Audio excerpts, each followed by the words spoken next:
We are going to learn about sandwich model of learning. The very important thing I want to tell you, sandwich model of learning. See this carefully. Sandwich model of learning means, first of all you don't have to read this sandwich. ये लिखा हुआ है sandwich, क्या है ये? Sandwich, ये D silent होता है. जैसे हैंडसम लिखा होता है उसे पढ़ते क्या हम लोग? हैंडसम. तो यहाँ पे डी साइलेंट कर लेंगे, कोई सैंडविच मत बोलना प्लीज. ये क्या लिखा है? सैंडविच. क्या है? सैंडविच.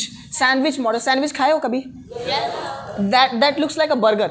बर्गर जैसा दिखता है. बर्गर में क्या होता है? ऊपर एक तो ब्रेड रहेगा, नीचे बीच में अच्छे अच्छे मटेरियल्स है ना, कुछ भर देते हैं इसके अंदर, और फिर से नीचे क्या लगाते हैं? ब्रेड लगाते हैं, राइट. तो ये सैंडविच होता है, इसको हम बोलते हैं सैंडविच. हाँ. So we are learning sandwich model. So sandwich में देखो यार क्या होता है? ब्रेड होती है एक, ठीक है, और नीचे भी क्या होता है? ब्रेड. ये मॉडल बहुत ध्यान से समझने की कोशिश करिए. और बीच में क्या है आपका? खाने वाला मटेरियल है, बहुत प्यारा प्यारा सा, जिसके अंदर आपने बोला छोला वगैरह भर देते हैं, कुछ भी भर देते हैं उसका. आलू का कुछ रहता है, उसको टिक्की भर देते हैं, ठीक है. तो ये हमारा सैंडविच हो गया. सैंडविच ऑफ लर्निंग का मतलब है ये कि ऊपर ब्रेड, यानी कि ये मान लो कि जो लैंग्वेज सीखने वाले ना उसको बोलते हैं टारगेट लैंग्वेज. क्या बोलते हैं? Target language. जैसे हम कौन सी लैंग्वेज सीख रहे हैं यहाँ पे? इंग्लिश. तो हमारा इंग्लिश कौन सी लैंग्वेज है? Target language. टारगेट हमारा है कि इंग्लिश को सीख लेना है. तो मान लो कि जो ब्रेड है ना, ब्रेड को समझो टारगेट लैंग्वेज. क्या समझ लेना है? Target language. तो ये ब्रेड वाला टारगेट लैंग्वेज, नीचे भी टारगेट लैंग्वेज, ठीक है, और बीचवा में आपकी मदर टंग. कौन सा रहेगा? Mother tongue. मदर टंग मतलब मातृभाषा, जैसे हिंदी. तो हम बीच में थोड़ी सी हिंदी यूज कर लेंगे, पहले इंग्लिश वाला जो हम सीख रहे हैं उसकी इस्तेमाल करेंगे, फिर थोड़ी सी हिंदी, फिर उसके बाद से कौन सी चीज़? आपकी टारगेट लैंग्वेज यानी कि इंग्लिश को. जैसे if you are practicing something, अगर आप प्रैक्टिस कर रहे हो इंग्लिश के लिए, तो सबसे पहले आप इंग्लिश में ही बोलो. जैसे कि माइंड में कुछ सोचा, I have to go to market, मुझे मार्केट जाना है, ठीक है. एक बार बोला आपने इंग्लिश में I have to go to market, फिर आपने वही चीज़ को हिंदी में बोला, मुझे मार्केट जाना है, फिर आपको उसको इंग्लिश में बोलना है. कैसे? I have to go to market.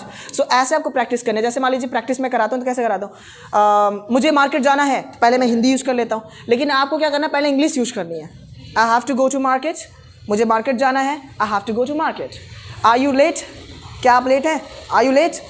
तो ये जो फंक्शन दिख रहा है ना, एक बार टारगेट लैंग्वेज, फिर हिंदी, फिर target language, target language, Hindi, फिर टारगेट लैंग्वेज. इसी चीज़ को बोलते हैं सैंडविच मॉडल ऑफ लर्निंग. क्या बोलते हैं इसको? Sandwich model of learning. एकदम सैंडविच जैसा है ना, टारगेट लैंग्वेज, फिर टारगेट लैंग्वेज, बीच में आपका हिंदी लैंग्वेज. तो ऐसे ही आप यूज़ करना. कम कौन यूज हो रहा है?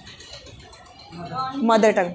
तो जो लैंग्वेज सीखना चाहते हैं उसको ज़्यादा देना पड़ेगा वक्त ना, सैंडविच की तरह. जैसे ब्रेड को ज़्यादा देना है, मतलब टारगेट लैंग्वेज को ज़्यादा बोलना है, कम किसको बोलना है? आपकी मदर टंग को. हिंदी को आप बहुत कम कोशिश करो बोलने की, और ज़्यादातर कोशिश क्या करेंगे बोलने की आप लोग? इंग्लिश को. सो आई होप कि आपको ये सैंडविच मॉडल एकदम बढ़िया से समझ में आ गया, ठीक है. व्हाट?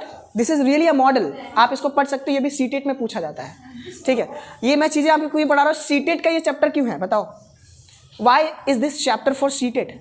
सीटेट में क्या होता है, या टेट में क्या होता है? टीचर्स एलिजिबिलिटी टेस्ट होती है ना, टीचर्स बनने की एक टेस्ट होता है जिससे हम चेक करते हैं कि टीचर बनने लायक लड़का है कि नहीं है. यानी कि ये सब पढ़ाने की टेक्निक्स हैं और सीखने की टेक्निक्स हैं.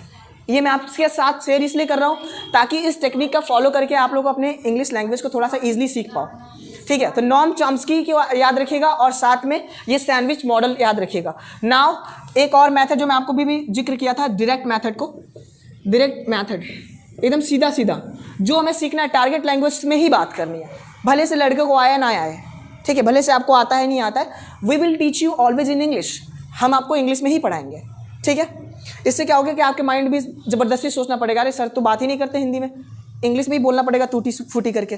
तो जब आपका माइंड ज़बरदस्ती सोचेगा ना, तो धीरे धीरे आपकी सोचने की क्षमता इंग्लिश में बन जाएगी, और आपके लिए फिर इंग्लिश हलवा, very easy for you, right.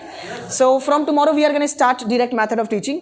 कल से हम लोग डायरेक्ट मेथड स्टार्ट करेंगे सीनियर बैचेज में, और जूनियर बैचेज में बाइलिंगुअल चलाएंगे. अभी बाइलिंगुअल मतलब जिसमें 2 लैंग्वेज रहेगा, बस आप लोग इंग्लिश बोलेंगे, हम दोनों लैंग्वेज बोल सकते हैं, ठीक है. I can speak both languages, but आपको एक ही लैंग्वेज बोलना है, ठीक है, इंग्लिश.